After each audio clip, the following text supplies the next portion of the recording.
Hot take, photography isn't expensive. Let me explain. If you've ever asked for gear advice before, you've probably been told to just get something more expensive. Really? I know that that's wrong, so I went out to prove it and show that cheap gear can absolutely take great photos.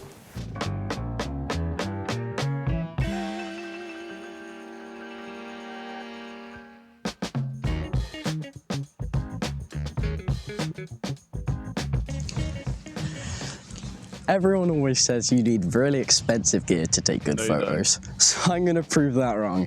This is my friend Brody. Hello. He's got not much experience, and he's got my expensive camera. I have a few years of experience, and I'm using this phone. So I'm going to prove to you that to take a good photo, you don't need expensive gear, you need these 4 things.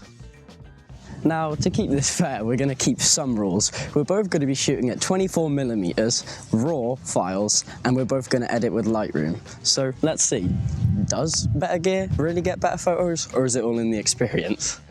Okay, sorry for the lack of footage out there. It was quite chaotic. There was rain and there was wind, didn't get time to shoot video, but we have our photos from both the camera and the phone, so now we can go have a look in editing. Was I wrong, and maybe gear does matter, or was my hypothesis correct, and indeed it's in the experience? Let's head over to Lightroom and see what we got. Okay, now I have gone ahead and picked out our images, some edited and some not. So let's see what it is that can make bad gear look good and good gear look bad. Here we have our beginners images. As expected, they aren't too good. And here we have the enthusiast images from me. And as I predicted, they look much better. So, why is it that images taken with a budget smartphone and experienced photographer look much better than those with all the gear and no idea? Well, it is all down to 4 key concepts. For our first of these 4 concepts, I would like to ask you, what is the difference between this photo and this photo? You very well may have said, oh, one's in black and white, one's a different car, one's at a slightly different angle. However, none of these are what I am looking for. See, the key difference is the lighting. See, it might seem obvious now that I say it, but photography is the capturing of light. So, of course, the angle at which light hits your subject is very important. In fact, the most important thing in your photograph. And this reveals our first key. Lighting. Try to get lighting hitting the subject from behind the camera, maybe 45 degrees on, but never behind or at a stark contrast. It just doesn't look good. Now, moving on. What about these photographs? See, whilst these photos are of the same thing and the lighting's close enough, they just look completely different. Why is that? Why, our second key, of course, composition. Consider it similar to rearranging furniture. It's the same things, but in a different placement, yet it looks completely different. That's composition.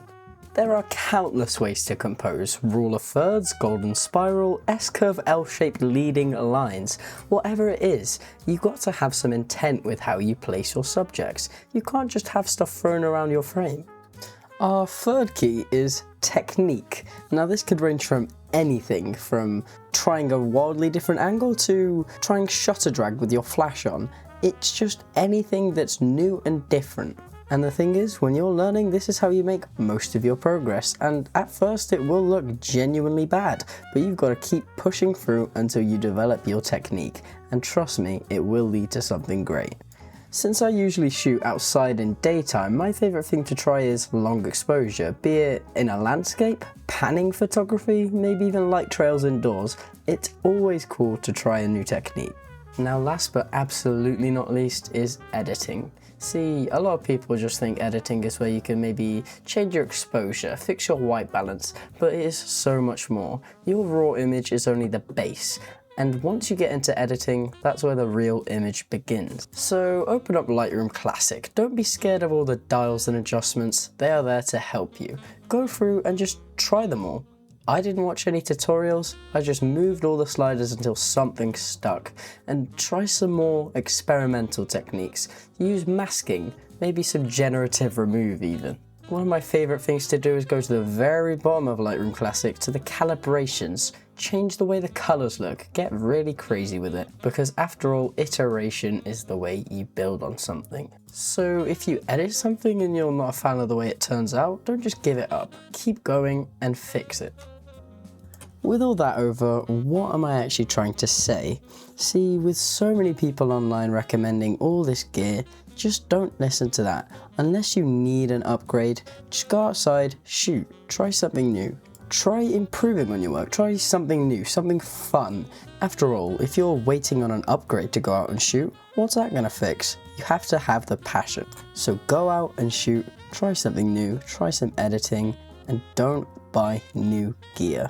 Just kidding. Oh, and now it's a really awkward part where I sound like a massive hypocrite. Alright, sometimes you do need new gear. If you're shooting video, yeah, that's hard. You need a good camera. If you're shooting wildlife, you might just need a new lens. If you're shooting studio work, God, you will need so many lights. So sometimes you need new gear, but unless you are really aching for it, unless you feel the need for something, don't get it.